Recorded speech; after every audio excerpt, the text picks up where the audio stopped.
Starbucks will exit Russia after nearly 15 years, the company announced on Monday, joining a wave of American companies pulling out of that country in response to the war in Ukraine. Seattle-based Starbucks has 130 stores in Russia, with nearly 2,000 employees in the country.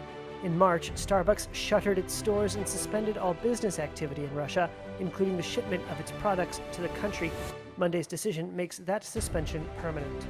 Christian Ledoux, the director of investment research at CapTrust in San Antonio, says with the move unlikely to significantly impact Starbucks' bottom line, the company had no choice. A company in America cannot afford to have a good chunk of its customer base either rebelling or protesting against the company simply because it has less than 1% of its revenues in a country that is going against American values.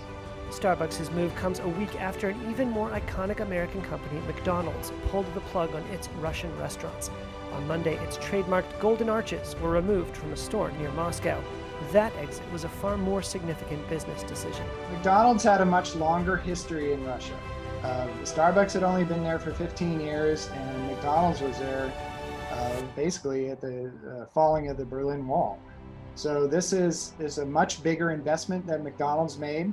McDonald's owned the stores in Russia as well, so it was a much more difficult extraction, and it was a much larger percentage of sales. I think it was somewhere in the 9% range of McDonald's sales came from Russia.